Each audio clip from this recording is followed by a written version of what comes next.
चव्हाणांनी गाजवली. इरिनासोबत जेवढा time spend झाला आणि तिचं बोलणं मला पण खटकतं.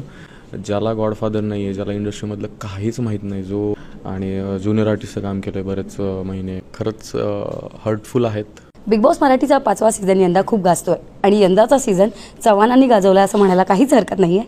कारण पहिल्या 2 आठवड्यात योगिता आणि सूरज यांनी हा सीझन गाजवला होता आणि नंतरचे काही आठवडे हा सीझन वैभवनं गाजवला आहे आणि वैभवची नुकतीच एक्झिट झालेली आहे आणि वैभव आपल्यासोबत आहे.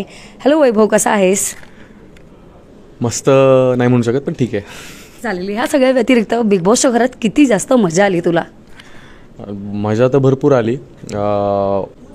इरिनासोबत जेवढा टाईम स्पेंड झाला त्यात खरी मजा तिथे आली, कारण की ते जे प्युअर फ्रेंडशिप होते आमची, तर ते तिथे दिसली लोकांना. ते सगळ्यात इम्पॉर्टंट होतं की एवढ्या सगळ्या गोष्टी घडल्या. म्हणतेस तू चव्हाणांनी गाजवली, पण बाकीच्या चव्हाणांनी एक पॉझिटिव्हली गाजवली. माझ्या बाबतीत थोडंसं कार्यक्रम उलटापुलटा झाला, बट गोष्टी ॲक्सेप्ट करतो मी, जे काय असतील ते. नक्कीच मला असं वाटतं की प्रवास छान होता, पण प्रवास शिकायला खूप भेटलं आहे आणि हेच मला पुढे घेऊन जाणार आहे ॲक्च्युली, की कसं काय असतं काय गोष्टी. कारण की ज्याला गॉडफादर नाही आहे, ज्याला इंडस्ट्रीमधलं काहीच माहीत नाही, जो मुलगा बूममॅन किंवा स्पॉट बॉय किंवा कपडे इस्त्री करतो, कॉस्ट्युम हेल्पर आहे आणि ज्युनियर आर्टिस्टचं काम केलं आहे बरेच महिने, त्यानंतर बऱ्याच गोष्टी केल्या. ज्याला काहीच माहीत नाही तो जर बिग बॉसच्या इथपर्यंत येतो आहे, तर हीच खूप मोठी गोष्ट आहे माझ्यासाठी. नक्कीच काही डिसिजन्स चुकलेत, काही गोष्टी चुकल्या जिथे मला बदलता नाही आली काही गोष्टी, तर त्या थोडंसं रिग्रेट आहे मला. बट ऑब्वियस माणूस आहे मी, मला रिग्रेट असणार, गिल्ट असणार. नक्कीच, कारण माणूस चांगला असतो, परिस्थिती वाईट असते असं म्हणायला हरकत नाही. त्यापुढे आपण बोलतो, जेव्हा आपण एखाद्या शोमध्ये जातो किंवा कुठेही जातो, आपल्या डोक्यात एक असं असतं की मी या ठिकाणी असं वागेन, माणूस म्हणून असेल, कलाकार म्हणून असेल किंवा स्पर्धक म्हणून असेल. सो तुझ्या डोक्यात तेव्हा काय होतं की मला असं राहायचं किंवा माझ्या इमेजला धक्का पोचला नाही पाहिजे, अशा काय गोष्टी तू डोक्यात घेऊन गेलेलास बिग बॉसच्या घरात जाताना? मी असं काहीच विचार केला नव्हता ॲक्च्युली. त्याच्यामुळेच मला वाटते कदाचित ते झालं असेल की मी कुठल्याच गोष्टीचा विचार नाही केला की इमेजला धक्का बसेल किंवा लोक काय विचार करतील माझ्या बाबतीत. मला जरा विचार करून जायला पाहिजे होतं, मला असं वाटतं. हां, काही गोष्टी हातात होत्या माझ्या, काही गोष्टींच्या भाऊंनी पण मला भरपूर वेळा हिंट दिल्या की तू तुझा गेम खेळ किंवा तुझ्या गोष्टी कर, पण ते तिथे सिच्युएशन अशा होते की मला ते नाही बदलता आल्या. आणि त्या बाबतीत पण मी कोणाला दोष देत नाही त्या बाबतीत, कारण की माझ्याच हातात होतं ते आणि ते मला जमलं नाही एवढंच म्हणू शकतो मी, दुसरं काही नाही. कारण की जर जमलं असतं तर मी आज आतमध्ये असतो. नक्कीच. जसं तू म्हणालास की तुझा प्रवास हा फार शून्यापासून सुरुवात होता. सो तेव्हाचे दिवस आणि आत्ताचे दिवस काय तुला फरक जाणवतो किंवा स्वतःमध्ये काय तुला एक फरक जाणवतो वैभव म्हणून? वैभव म्हणून मी खूप जास्त चेंज झालो आहे, खूप जास्त गोष्टी बदलल्यात आणि मी जेन्युइनली सांगतो की ज्या गोष्टी माझ्यासोबत आत्ता घडत आहेत ना, तर ते मला बदलण्यासाठीच घडत आहेत. कारण की जर ह्या गोष्टी नसतील घडत माझ्यासोबत तर मी शिकणार कधी, आणि चुकातूनच माणूस शिकतो आहे. सो मला एक खूप मोठी शिकवण भेटली आहे याच्यातून आणि मी ती पॉझिटिव्हली घ्यायचा प्रयत्न करतो आहे. भले का लोक मला खूप साऱ्या गोष्टीमध्ये निगेटिव्ह बोलत आहेत, पण त्याला पण मी कसं पॉझिटिव्ह घेऊ शकतो किंवा त्यांचं मत कसं बदलू शकतं माझ्या बाबतीत, मी कामातून मत बदलू शकतो का माझं, किंवा माणूस म्हणून मत बदलू शकतो का, याचा नक्कीच प्रयत्न करेन. कारण की ऑडियन्स आहे तर सगळे तेच नसतील तर मग आमचा काय उपयोग आहे. या सगळ्या गोष्टी झाल्या, आम्ही वैभवला बिग बॉसच्या घरात पाहिलं, पण खऱ्या आयुष्यात वैभव कसा आहे आम्हाला जाणून घ्यायला आवडेल. खऱ्या आयुष्यात वैभव हा खरंच खूप साधा आहे, जो गावाकडं 7 एकर शेती करतो मस्तपैकी, ज्याने स्वतःचं एज्युकेशन पण कंप्लीट केलं आहे, MBA पण झालं आहे, बँकेत नोकरी पण केली, डेप्युटी मॅनेजर पण होता. ते सगळं सोडून परत एंटरटेनमेंट फील्डमध्ये आपल्या मराठी इंडस्ट्रीमध्ये स्पॉट बॉयपासून कामं केलेत सगळे मी, कलाकारांना चहा नेण्यापासून कामं केलेत मी.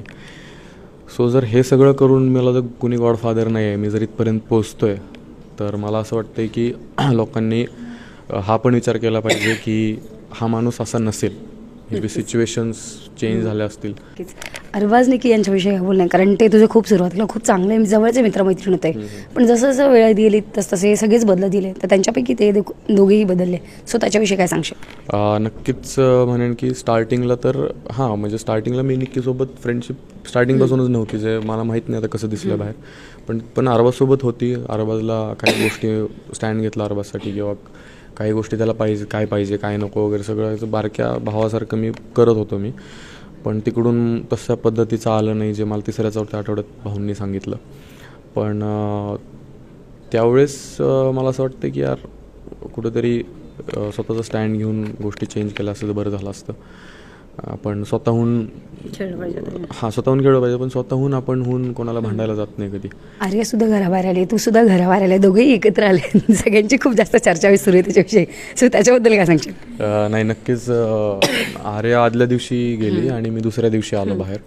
मी नक्कीच म्हणेन की जो बिग बॉसने डिसिजन घेतला तो रूल्सप्रमाणे घेतला आहे. असं नाही की ती स्ट्रॉंग नव्हती किंवा तिला काही कळत नव्हतं किंवा ती गेम कळत नव्हती, तिला वीक होती असं मी चुकून पण म्हणणार नाही. कारण की ती ज्या पद्धतीने खेळत होती तिला माहिती आहे काय करत होती. काही गोष्टी तीच ॲक्सेप्ट करत होती की की मी पॅनिक होते किंवा ह्या गोष्टी होते, ते तिच्यावरती पण उलटत होत्या गोष्टी नॉमिनेशनच्या वेळेस. पण मी नक्कीच म्हणेन की ती स्ट्रॉंग होती. वेळोवेळी निक्कीची जीभ आणि अरबाजचे हात घसरत गेलेत बिग बॉसच्या घरात. सो त्याच्याविषयी काय सांगशील तू? नक्कीच मी ह्या गोष्टीला बिलकुल सपोर्ट करत नाही. कारण की निक्कीचं बोलणं मला पण खटकतं आणि मी पण तिला बऱ्याच वेळा म्हटलं की तू माझ्याशी बोलायला जात जाऊ नको. आणि मला नाही वाटत मी घराच्या बाहेर आल्यावरती पण तिला भेटेन किंवा तिच्याशी बोलेन, कारण की नाही आहे इच्छा माझी तिच्याशी बोलायची. आणि अरबाजसोबतचं जे ॲग्रेशन आहे त्याचं मी त्याला हे पण एक्सप्लेन केलं की त्याचं वय 25 आहे, माझं 30+ आहे. मी त्याला हे पण म्हटलं की तुझ्या वयात असताना मी पण हाच ॲग्रेशनमध्ये होतो, ह्याच गोष्टी केलेल्या आहेत मी, पण बाहेरच्या जगात. सो ठीक आहे. जाता जाता वैभव बिग बॉसच्या घरातून एक चांगली आणि एक वाईट अशा कोणत्या 2 गोष्टी घेऊन जातोय? वाईट गोष्टी ह्या आहेत की जे काही मला टॅग्स भेटले मस्त तर ते खरंच हर्टफुल आहेत. बट ऑब्वियस कोणालाही हर्ट होणार आणि त्याचं गिल्ट आहे मनात. पण ते बदलायचा प्रयत्न तिथे नाही करू शकलो, पण बाहेरच्या जगात नक्कीच प्रयत्न करेन. आणि चांगली गोष्ट ही आहे की ह्या ज्या गोष्टी घडल्या त्यातून मला शिकायला भेटले. असं नाही म्हणणार की मी आता ह्या गोष्टी निगेटिव्ह घडल्यात माझ्यासोबत तर आता काय करायचं मी असं तसं. मी तसा नाही आहे. मला माहिती आहे माझ्यासोबत अशा गोष्टी घडत असतात. हेच माझी लाईफ आहे की असं काहीतरी 1 पायरीवर चढतो, 2 पायरी खाली उतरतो, परत 4 पायरीवर चढतो, हे ग्राफ चालच असतो माझ्या लाईफमध्ये. सो ह्या गोष्टी शिकतच वर जाणार आहे मी. सो चांगली गोष्ट हीच आहे की ह्याच्यातून मला शिकायला भेटतं आहे. आता इथून पुढे मी ते कसं गोष्टी शिकतो आहे आणि कशा त्याला पॉझिटिव्हली घेऊन वर जातो आहे आणि माझ्या कामात कसं चांगलं करतो आहे ते इम्पॉर्टंट आहे माझ्यासाठी. चालेल, तुला तुझ्या पुढच्या वाटचालीसाठी खूप खूप शुभेच्छा.